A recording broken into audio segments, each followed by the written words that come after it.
ആവിയിൽ വേവിച്ചെടുത്ത് വളരെ എളുപ്പത്തിൽ തയ്യാറാക്കിയെടുക്കാൻ വേണ്ടി പറ്റുന്ന നല്ല ടേസ്റ്റി ആയിട്ടുള്ള ഹെൽത്തി ആയിട്ടുള്ള ഒരു റെസിപ്പിയുമായിട്ടാണ് ഇന്ന് വന്നിരിക്കുന്നത്. മിക്സിയിൽ ഒന്ന് കറക്കി നമുക്കിത് തയ്യാറാക്കിയെടുക്കാം. അതിനായിട്ട് മിക്സറിൻ്റെ ചെറിയ ജാർ ഇവിടെ എടുത്തിട്ടുണ്ട്. അതിലേക്ക് 1 കപ്പ് വറുത്ത നല്ല ഫൈൻ ആയിട്ടുള്ള അരിപ്പൊടിയാണ് ചേർത്ത് കൊടുത്തിരിക്കുന്നത്. പത്തിരിപ്പൊടി എന്ന് പറഞ്ഞിട്ട് കടയിൽ നിന്ന് വാങ്ങാൻ കിട്ടുന്ന ആ ഒരു പൊടിയാണ് എടുത്തിരിക്കുന്നത്.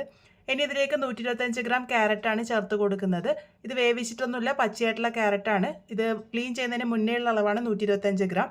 അത് ഇതുപോലെ കട്ട് ചെയ്ത് ഇതിൻ്റെ കൂടെ ഇട്ട് കൊടുത്തിട്ടുണ്ട്. ഇനി ഇതിലേക്ക് 2 ടേബിൾ സ്പൂൺ പാൽപ്പൊടി ചേർക്കുന്നുണ്ട്. നിങ്ങൾ പാല് ചേർത്താണ് ഇത് അരക്കാൻ വേണ്ടി പോകുന്നുണ്ടെങ്കിൽ ഈ ഒരു പാൽപ്പൊടി സ്കിപ്പ് ചെയ്യാവുന്നതാണ്. അതുപോലെ തന്നെ ഇതിലേക്ക് 2 ടേബിൾ സ്പൂൺ കോൺഫ്ലോറും കൂടെ ചേർക്കുന്നുണ്ട്. ഇതിന് പകരം 2 ടേബിൾ സ്പൂൺ മൈദ വേണമെങ്കിലും ചേർക്കാവുന്നതാണ്. ഇതിലേക്ക് 1/2 കപ്പ് പഞ്ചസാരയാണ് ചേർത്ത് കൊടുത്തിരിക്കുന്നത്. ഇതിലേക്ക് 1/2 ടീസ്പൂൺ വാനില എസൻസും കൂടെ ചേർത്ത് കൊടുക്കാം. കൂടെ തന്നെ 1/2 കപ്പ് വെള്ളം ചേർത്തിട്ടുണ്ട്.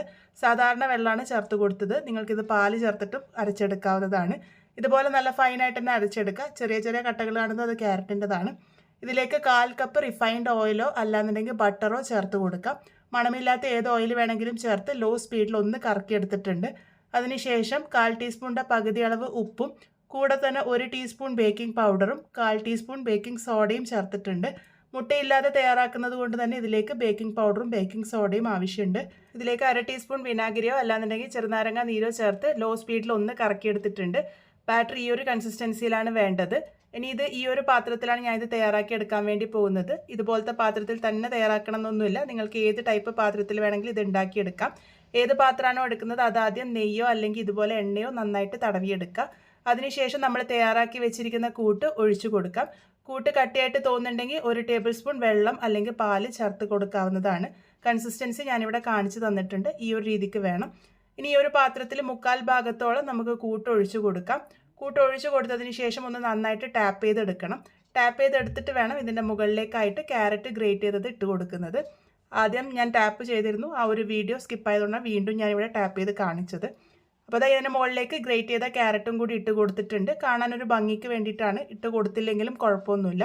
ഇനി ഇത് ആവിയിൽ വേവിച്ചെടുക്കാം. അതിനായിട്ട് സ്റ്റീമർ നേരത്തെ തന്നെ വെള്ളം ഒഴിച്ച് ആവി വരാൻ വേണ്ടി വെച്ചിരുന്നു. ആവി നല്ലപോലെ വന്നതിന് ശേഷം നമ്മൾ തയ്യാറാക്കി വെച്ചിരിക്കുന്ന പാത്രങ്ങൾ ഓരോന്നായിട്ട് വെച്ച് കൊടുക്കാം. അതിനുശേഷം അടച്ചു വെച്ച് മീഡിയം ടു ഹൈ ഫ്ലെയിമിൽ 25 മുതൽ 30 മിനിറ്റ് നേരത്തേക്ക് നല്ലപോലെ തന്നെ ആവി കയറ്റിയെടുക്കാം. ഇപ്പോൾ ഏകദേശം 25 മിനിറ്റ് ആയിട്ടുണ്ട്. നമുക്ക് തുറന്ന് നോക്കാം. ഇതിലിപ്പോൾ ക്രാക്ക് വീണിരിക്കുന്നത് ആ മുകളിൽ ഇട്ട് കൊടുത്തിരിക്കുന്ന ആ ഒരു ക്യാരറ്റ് ഗ്രേറ്റ് ചെയ്തത് കൊണ്ടാണ്. അല്ലാന്നുണ്ടെങ്കിൽ ഒട്ടും ക്രാക്ക് ആകാതെ നമുക്ക് കിട്ടും. ഇതുപോലെ ടൂത്ത് പിക്കോ സ്ക്യൂറോ ഉപയോഗിച്ച് കുത്തി നോക്കുക. നീറ്റായിട്ട് വരുന്നില്ലെങ്കിൽ മാത്രം എക്സ്ട്രാ ടൈം വെച്ചാൽ മതി.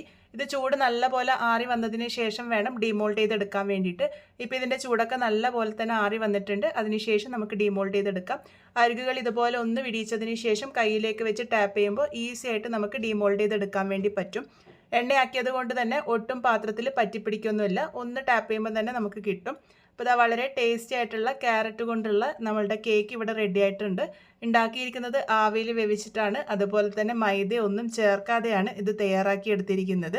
നല്ല സ്പോഞ്ചി ആയിട്ട് തന്നെ നമുക്ക് കിട്ടിയിട്ടുണ്ട്. അതുപോലെ തന്നെ എല്ലാവരുടെയും വീട്ടിൽ സാധാരണഗതിയിലുള്ള ചേരുവകൾ ഉപയോഗിച്ചിട്ടാണ് ഇത് തയ്യാറാക്കി എടുത്തിരിക്കുന്നത്. എന്തായാലും നിങ്ങൾ ട്രൈ ചെയ്ത് നോക്കൂ. ട്രൈ ചെയ്ത് ഫീഡ്ബാക്സ് ഒക്കെ പറയാൻ വേണ്ടി മറക്കരുത്. വീണ്ടും ഒരു നല്ല റെസിപ്പിയുമായി കാണാം.